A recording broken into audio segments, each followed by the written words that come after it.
For those well acquainted with Digimon Adventure and Digimon Adventure 02, it's well established that Ty for Season 1 and Davis for Season 2 were the leaders of their respective groups. The problem though is that Davis is a really crappy leader in a lot of respects, not just for the fact that he makes a lot of corny jokes and constantly has to be told what the right thing to do is, but he's just a bad leader overall. No, I believe the true leader for Digimon 02 is TK, or Takeru for you subfans. Now, first to lay some ground rules before I begin. This theory will not take into account the goggle trait, which is every main character or leader of a group has goggles with the exception of Marcus.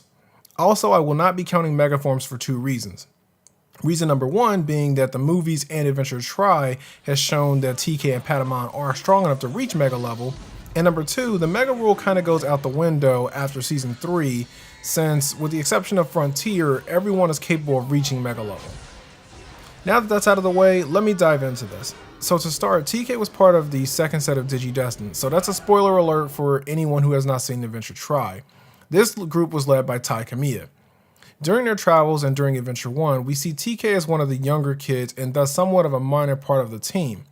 That kind of takes a backseat to the more dynamic and prominent figures on the team. Not to say he doesn't play a role, just compared to virtually every other person on the team with the exception of maybe Mimi, TK kinda is a background character. During the Devimon arc, once all the Digidestined and their Digimon have reached the champion level for at least the first time, Devimon scatters them away from each other. While scattered, Matt explains to Ty that the reason why he is so desperate to find his little brother is because their parents are divorced and he feels that TK doesn't have anyone he can rely on that isn't himself. He's out there on some strange island and he's all alone. Once the gang is reunited and they go after Devimon, it is during this fight that we see Patamon digivolve to Angemon for the very first time. During this battle, Angemon wins but uses up so much energy that he dies in the process. This loss causes TK to be traumatized at the loss of his partner after meeting so soon. Patamon is ultimately reborn, but TK is still haunted by the fact that he lost Patamon once and knows that it is possible for this to happen again. It isn't until the Dark Masters arc where we see TK actually show some character growth and get into the spotlight. Taking this into account, this means that TK took a backseat through the Etamon and Myotismon arcs. It isn't until the team is up against Puppetmon when we see TK finally get some true character development, as Puppetmon kidnaps him because he wants a friend to play with.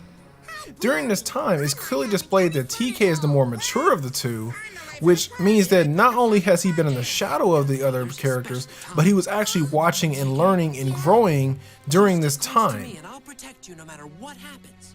Listen, Matt. The only reason we got this far is because we worked as a team. Each one of us has played a part along the way in keeping us together, including Tom. He got more development during the Piedmon arc, however, or the Piedmon battle, if you will. When the Dark Master had turned the entire team minus TK and Kari into keychains, it was TK who was coming to the rescue. TK shows that during this time he was finally able to understand his crest of hope and digivolves Angemon to Magna Angemon for the very first time. Through his adventures with his original team, he witnessed not only his partner's death, the death of almost his entire team, and a lot of his allies. This being a heavy burden was carried with him into Adventure 02. Now that the scene is set, we can take a look at why the next time you rewatch Adventure 02, you should picture TK, not Davis, as the group's leader. As the new kids and members of the old team traverse through the digital world, we see TK and Davis clash multiple times, as TK knows a lot more about how the digital world works and Davis does not. TK and Davis often have many disagreements about how matters should be handled.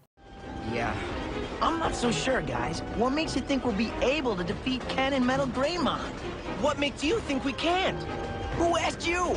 I'm speaking from experience. We have to fight because if we don't, we'll never save Agumon.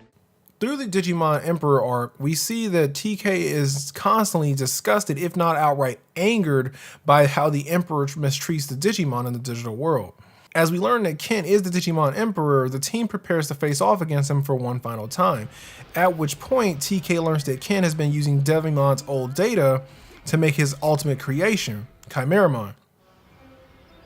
At this point, TK snaps and goes to fight Ken for his abuse of power. When the two confront each other, TK was even struck in the face by Ken's whip and didn't even flinch.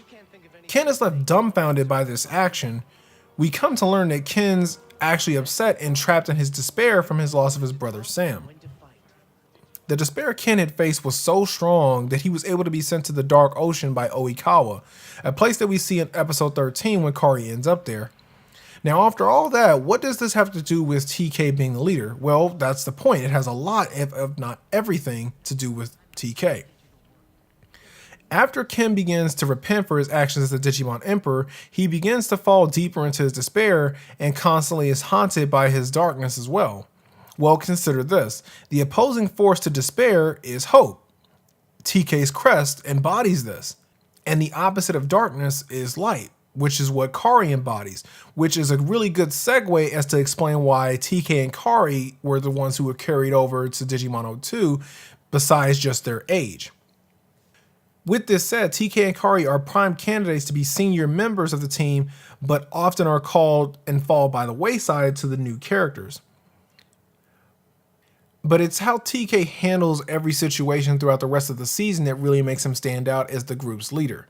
The biggest example was the way that they pursued the Destiny Stones. When Black War Greymon appeared and was about to destroy the 4th Destiny Stone, Angemon digivolves to Magna Angemon due to TK's sudden anger at how Black War Greymon was destroying the digital world and had no care for anyone else or how much he was actually hurting the world itself. During this specific confrontation with Black War Greymon, TK's anger became to be very clear to see. So much so that after the confrontation, Cody had to go and ask his older brother Matt as to why TK gets so angry about things that involve the digital world. Matt even has to break things down and explain that TK still carries the burden of his fight with Devimon with him from when he was younger. Now, I can point out how TK and Davis argue over the little things, just like Matt and Ty used to, but honestly, that's just downplaying Matt's character, as he has a lot more character development compared to Davis. So these are my arguments, so the next time you're watching Digimon 02, you can picture TK as the leader instead of Davis. Comment down below if you think I'm even way off base, or like the video if you think it had some type of merit to it. And also, please do subscribe as well if you're new here. Until the next one, though. Wake up, get up there.